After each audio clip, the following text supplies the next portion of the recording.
حالیہ دور میں سعودی عرب کے اندر تبلیغی جماعت پر پابندی لگی ہے۔ میں سعودی عرب کے ماحول کو بہت اچھی طرح جانتا ہوں، میں عربوں میں رہا ہوں، جاتا رہتا ہوں، آنے جانے کا ماحول میرا بہت اچھا ہے، میں ان کے مزاج کو جانتا ہوں۔ مجھے لگتا ہے ان تک معلومات غلط پہنچی ہیں، ان تک باتیں ان کے بارے میں صحیح نہیں بتائی گئیں، جھوٹ بولے گئے ہیں، غلط کاری کی گئی ہے۔ میری معلومات میں بر صغیر ہمارا ملک پاکستان، ہندوستان کے کچھ شرپسند عناصر نے مختلف بندوں کے نام پہ انہیں ہزاروں خطوط لکھے ہیں، ہزاروں خطوط۔ ایک بندہ لکھ رہا ہے 100 آدمیوں کے مختلف ناموں سے، اور وہ سعودی ایمبیسی بھیج رہا ہے کہ یہ لوگ ٹھیک نہیں ہیں، آپ کے ہاں یہ غلط کام کر رہے ہیں۔ اب ایک علاقے سے لاکھوں اور ہزاروں خطوط کسی ایمبیسی میں آ جائیں تو اگلا پریشان تو ہو جائے گا، کیا معاملہ ہے؟ وہ دیکھتے رہے، وہاں کوئی اس طرح کا نظام نہیں ہے، اور وہاں کوئی سیاسی علماء بھی نہیں ہے جو حکومتی لیول میں آنکھوں میں آنکھیں ڈال کے انہیں مسئلہ بتائیں اور انہیں صحیح طریقے پر باور کرے۔ وہاں یہ معاملہ بھی نہیں ہے، وہاں مدرسوں کا سسٹم بھی نہیں ہے، خانقاہ کا سسٹم بھی نہیں ہے، بادشاہی نظام ہے، تو انہیں بیک جنبش قلم پابندی یاد کر دی۔ اچھا جی، پابندی لگ گئی۔ میں آج آپ کی وساطت سے 2-4 باتیں آپ کو بھی عرض کرتا ہوں، اور اس میڈیا کے ذریعے پوری دنیا میں بھی ہماری گفتگو جاتی ہے۔ میں ایک بات پوچھتا ہوں، اس جماعت پر پابندی لگانے کا فائدہ ہے جس کا کوئی جھنڈا، کوئی چندہ، کوئی ڈنڈے والا کام ہو؟ تبلیغی جماعت کا نہ کوئی جھنڈا ہے، نہ کوئی چندہ ہے، نہ کوئی ڈنڈا ہے، اس پر پابندی لگانے کا فائدہ کیا ہے؟ اچھا، یہ جماعت کوئی جلسہ جلوس کوئی اس طرح کے معاملات میں آگے آئے تو پابندی کوئی بات بنتی ہے کہ یار یہ حکومت کی مخالفت میں چیز نہیں آئے گی۔ تبلیغی جماعت کا کون سا جلوس ہے، کون سا جلسہ ہے، کون سا روڈ بلاکنگ ہے، کون سا ہڑتال اور اسٹرائک کی ان کی کالیں ہیں؟ تو اس پر پابندی سے کیا فائدہ؟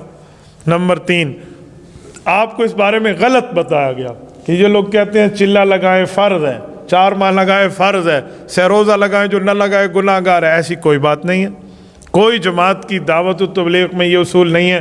وہ کہتے ہیں بھائی جس نے ٹائم دے دیا اس کا بھی بھلا، اور جس نے نہ دیا اس کا بھی بھلا، تو وہ تو دین سکھاتے پھر رہے ہیں۔ اچھا، کوئی ان کی فنڈنگ نہیں ہے، کوئی ان کے معاملات ایسے نہیں ہیں، تو اس بارے میں غلط معلومات پہنچا کر یہ باتیں بتائی گئیں، جی ایسے ہیں ایسے ہیں۔ میں کہتا ہوں جس افسر نے پابندی کا آرڈر ایشو کیا ہے نا، اگر وہ 3 دن اس جماعت میں بیٹھ جاتا تو وہ سمجھتا کہ ہم سے زیادہ توحید بیان کرنے والے اور ہم سے زیادہ اللہ اللہ سمجھانے والے ہیں۔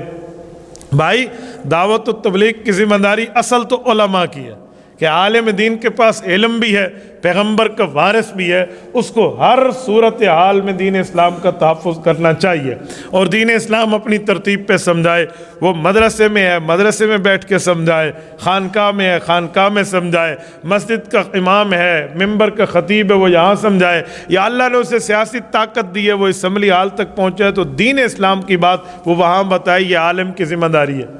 لیکن یہ کام علماء کی زیر نگرانی ہے، اور عوام میں کلمے کی بات، آخری 10 صورتیں یاد کر لیں، بھائی نیکی کی بات کر لیں، نماز کی پابندی کر لیں، حقوق دینے والے، اس طرح کی باتیں ہیں۔ کوئی حکومت سعودیہ کو اس پہ پابندی لگانے سے فائدہ نہیں ہوگا، بلکہ الٹا نقصان ہوگا۔ تبلیغی جماعت پر ایک اعتراض لگایا گیا ہے کہ ان کے عقائد درست نہیں۔ تبلیغی جماعت کے عقائد بحمد اللہ تعالی درست ہیں اور شریعت مطہرہ کے مطابق ہیں، شرک سے بری ہیں، کفر سے پاک ہیں، بدعات سے اجتناب ہے۔ الزام لگایا گیا کہ تبلیغی جماعت کا دہشت گردی سے تعلق ہے۔ تبلیغی جماعت کا دور دور دہشت گردی سے تعلق نہیں ہے۔ تبلیغی جماعت تو امن کی دعوت دائی ہے، سلامتی کی دائی ہے، فرقہ واریت سے پاک ماحول کی دائی ہے۔ تبلیغی جماعت تو بلا شک و شبہ ان معاملات سے نہایت دور ہے۔ دہشت گردی سے اس جماعت کا کوئی تعلق نہیں۔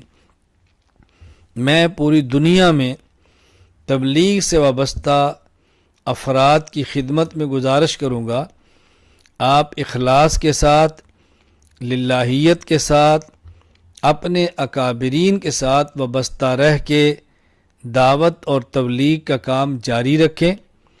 مخالفانہ پروپیگنڈے سے آپ پریشان نہ ہوں، اور ایسی فضا میں قطعاً سلامتی کا راستہ نہ چھوڑیں، بلکہ اپنے اعمال کو، اپنے معمولات کو جاری اور ساری رکھیں۔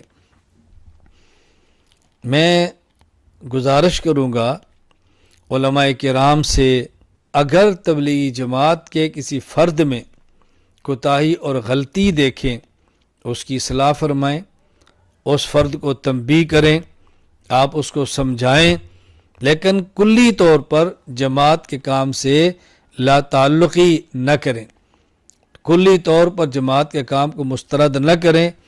اس کام کی محنت سے بحمد اللہ تعالی بہت بڑی تعداد کفار کی مسلمان بنی ہے اور مشرکین کی موحد بنے ہیں، مبتدع اہل سنت بنے ہیں، دین سے دور لوگ دین پر آئے ہیں۔ تو اس کو دیکھنا چاہیے کہ اس پابندی کو کیسے ہٹوایا جائے، رد عمل کیسے ہونا چاہیے، اس کی باقاعدہ مشاورت ہونی چاہیے، منصوبہ بندی ہونی چاہیے۔ تو بالعموم جو پابندی وغیرہ لگتی ہے تو اس پر لگتی ہے کہ ان کے پیچھے کوئی سیاسی قوت ہے، کوئی پیچھے فرقہ ہے جو ملک کے اندر کوئی نقصان پہنچا سکتا ہے، فساد پھیلا سکتا ہے، بہت ساری چیزیں ہوتی ہیں۔ تو کسی بھی ایسے معاملے میں رد عمل اس قسم کا نہیں ہونا چاہیے کہ اس سے وہ پابندیاں مزید سخت ہو جائیں، اور خاص طور پہ تبلیغی جماعت کے بارے میں اگر کوئی مسئلہ ہو تو اس کو تبلیغی انداز سے حل کرنا چاہیے۔ بات سمجھ رہے ہیں نا؟ اگر آپ جلوس نکالیں گے، دھرنا دیں گے، احتجاج کریں گے، پریس کانفرنس کریں گے تو تبلیغی جماعت کو ہی نقصان ہوگا اس سے۔ تو جو تبلیغی انداز ہے، تبلیغی انداز کیا ہے؟ اللہ تعالیٰ سے مانگنا اور بغیر شور شرابے کے، بغیر نام و نمود کے کوشش کرنا، یہ تبلیغی انداز ہے، اور سیرت کا طریقہ بھی یہی ہے۔ تو اس کا خیال رکھنا چاہیے